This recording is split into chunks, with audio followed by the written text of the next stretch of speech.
This is my follow-up video to my investigation on Hytale, so watch that first. A lot of new info has come out about Hytale since then, and even a response video from Quebec Corner, and a lot of it supports my original video. But in the spirit of integrity, I want to start with a correction. One mistake I made in my original video was that I said the Hytale engine was outsourced to Riot Forge, but in reality it was outsourced to The Forge. This means Riot was less involved with the engine that I originally portrayed. With that out of the way, let's get to the new information that supports my original theory. So Ninja Charlie T, one of the original designers of the trailer, has confirmed that there are some shots in the Hytale trailer that were cinematic cutscenes, but they clarified that all the cutscenes were based on real and working features. However, there is a massive difference between a working feature and a complete feature. A feature can still be considered working even if it has no animation, sound, VFX, UI, or any actual integration into the game. And it should be common knowledge that if the features were complete, that there would be no good reason to use the cinematics instead.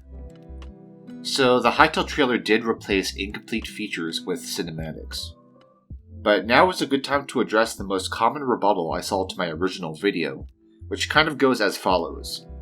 Almost every game uses animated cinematics, so why is it bad and fake when Hytale does the exact same thing? And yeah, cinematic trailers are very common. However, it's their responsibility to make sure people know it's a cinematic and not gameplay, and there's a lot of methods that most companies use to accomplish this. The first method is a simple disclaimer. A disclaimer can be put in the title, description, or trailer itself. It's just a way to tell the user that what they're watching is not gameplay. The second method is stylization. Many games separate their gameplay and their animations by giving each a different style. Even though this technically isn't a legally valid disclaimer, it allows people to use their common sense to figure out what is and isn't gameplay. The third method is separation. By just putting cinematics and gameplay in different trailers, it makes it more obvious which is which. And I kind of rushed through it on my initial video, but my main issue with the Hytale trailer is that it doesn't have any of these. It's very deceptive, and I think it's accurate to call it fake, not even in a clickbait way. It just is a fake trailer. If I was selling you a gold coin, but it turned out only to be 50% gold, it would still be a fake. So even if the Hytale trailer does sneak in gameplay, and even if the cinematics are based on gameplay, it's not a very accurate representation of what the game would be.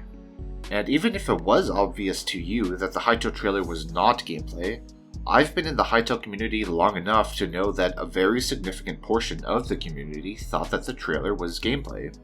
And things like the Action and Stuff Minecraft add-on show that highly expressive animations can be made into a game with enough work and enough care. And it also matters how exaggerated it was, and we have more evidence that the exaggeration was very big. So, the big news is that Simon, the former founder and CEO of Hypixel Studios, has offered to spend $25 million buying Hytale back with the plans to release the old engine. And over that past week, Simon has given more details about how that launch might look like.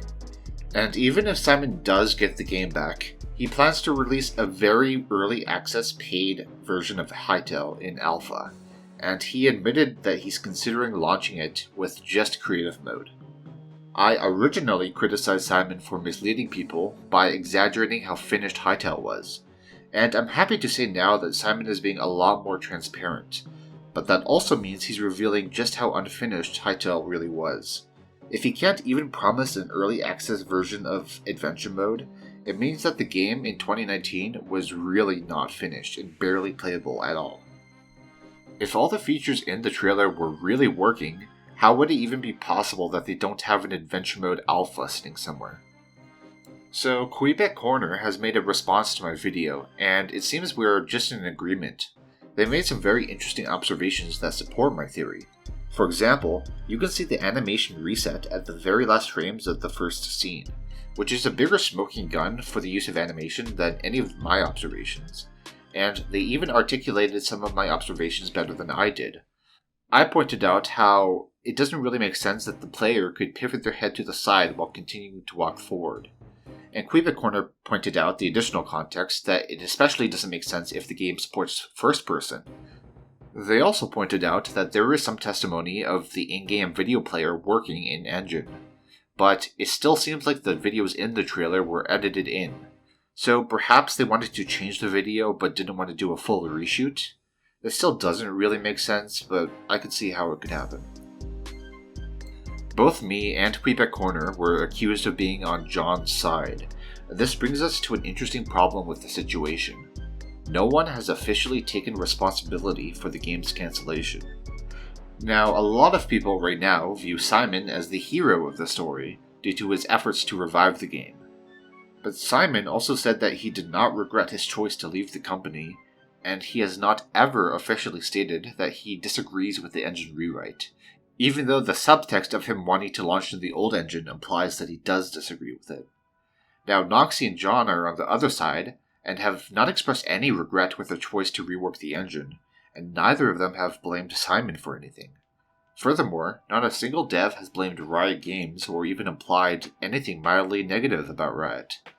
But obviously, there are some big things that are being left unsaid, because the game doesn't just fail without it being someone's fault. The official story just doesn't add up. So, the subtext of the situation is that either Simon or John are being dishonest and are hiding what really went wrong. The reason why I lend more credibility to John is because all of the decisions made by everyone make more sense if John's statements were true. For example, it makes more sense for Simon to leave the company if the game wasn't close to launch. And it also makes more sense to rework the engine if the game wasn't close to launch. So it seems dishonest to me when Simon says that the game was close to launching, because it doesn't really track with all the decisions everyone made. However, I can't be certain about it, because it's possible that people just made weird choices and John is totally lying. Even though Simon is the one trying to give people hope, I still don't fully believe his side of the story. And one reason why we might not get the full story is because it's possible that Simon signed a non-disparagement clause when he sold the company, which would prevent him from saying negative things about the companies that are in question. And this all brings us to a recent quote from John, which states, "I can think of no reason anyone would choose not to ship a working game and just build it over again. That's insane." This is a very strong insinuation that the Hytale that Simon made was not a working game. But perhaps they just have a very different definition of what working means. Which brings us to a kind of a tough question. If Simon's plan happens, would it even work?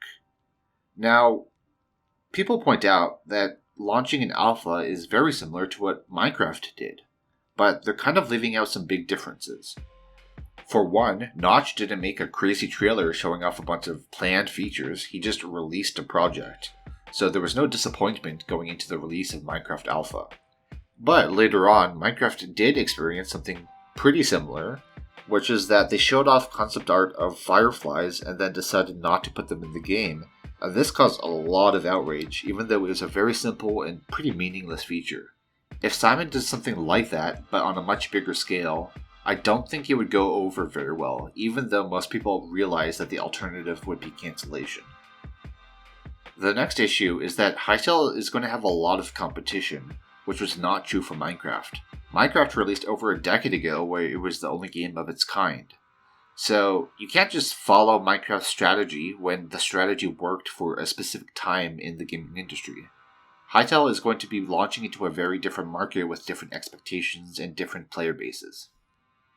And the third issue is that modding tools will not be a very big selling point, because there won't be a lot of motivation to mod a vanilla game if the vanilla game is not good enough to warrant a bunch of passion. And this isn't just a hypothetical, this has already happened. It's called Luwanti. Luwanti is an open source voxel game made in C++ with built-in modding support. It's also completely free to play. Unfortunately, it was never able to build a huge mainstream audience because the core vanilla game is very bare bones. And I think a lot of the original hype for Hytale was for the game and not the engine. So, for those reasons, I'm not convinced that launching the Hytale as just an engine would even be a moderate success. But we will have to wait and see. Game acquisitions are not a fast process, so there probably won't be any updates worth covering for a while. So what do I plan to do with this channel now that I've got 69 subscribers from covering a dead game? I've got a passion for game development, and I would like to branch out into talking about other game franchises. While my videos so far have been drama heavy, I suppose, I want to avoid making my channel purely negative, so I want to balance my channel between critical videos and more positive ones. So subscribe if you want that, and thank you for watching.